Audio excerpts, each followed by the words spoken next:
കുറച്ചു പേര് മാത്രം സ്നാക്സ് പാക്കറ്റിൽ കാലറീസ് നോക്കി വാങ്ങാറുണ്ട്. പക്ഷെ സത്യത്തിൽ ഒരു ന്യൂട്രീഷണൽ ലേബിൾ എങ്ങനെ വായിക്കണം എന്ന് ഈ റീലിലൂടെ നമുക്ക് കാണാം. First, serving size. ലേബിളിൽ കാണുന്ന വിവരങ്ങളെല്ലാം ഒരു സെർവിങ്സിന് മാത്രം. ഇത് ഇരട്ടിയായി കഴിച്ചാൽ calories as well as protein എല്ലാം ഇരട്ടിയാകും. So serving size matters. Second, calories. Snacks ആണ് ചൂസ് ചെയ്യുന്നതെങ്കിൽ 100 to 200 കിലോ കാലറീസ് വരെ ഐഡിയൽ ആണ്.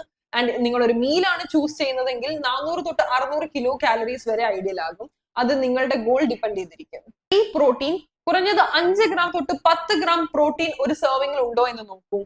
കൂടുതൽ പ്രോട്ടീൻ നമ്മളെ ഫുൾ ആക്കാനും മസിൽസിനെ സപ്പോർട്ട് ചെയ്യാനും ഹെൽപ്പ് ചെയ്യുന്നു. 4, ഷുഗർ. 5 ഗ്രാം ആഡഡ് ഷുഗറിന് താഴെ തിരഞ്ഞെടുക്കൂ. കൂടുതലാണെങ്കിൽ ഒന്നെങ്കിൽ റെസ്ട്രിക്ട് ചെയ്യൂ, അല്ലെങ്കിൽ ഒക്കേഷണൽ ട്രീറ്റ് ആയിട്ട് കൺസ്യൂം ചെയ്യാം. 5, ഫാറ്റ്. സാച്ചുറേറ്റഡ് ഫാറ്റ് ആണെങ്കിൽ less than 1.5 grams per 100 grams അല്ലെങ്കിൽ 10% ഓഫ് ഡെയിലി ഇൻടേക്ക് ആണെന്ന് ഉറപ്പുവരുത്തുക. ട്രാൻസ് ഫാറ്റ് ആണെങ്കിൽ 0 ഗ്രാം ആണെന്നും ഉറപ്പുവരുത്തുക. 6, സോഡിയം. എപ്പോഴും less than 300 mg per serving ആണെന്ന് ഉറപ്പുവരുത്തുക. കാരണം ഇത് നമ്മുടെ ബ്ലഡ് പ്രഷറിനെ നിയന്ത്രിക്കാൻ സഹായിക്കും.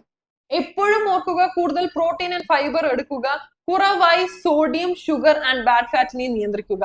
അടുത്ത തവണ ഒരു ഷോപ്പിംഗിൽ പോകുമ്പോൾ പാക്കറ്റ് ഫ്ലിപ്പ് ചെയ്ത് നോക്കുക ആൻഡ് അതിൽ ശരിയായ ഭക്ഷണം നിങ്ങൾ തിരഞ്ഞെടുക്കുക. Follow for more Nutriliv. Craft your diet, craft your life.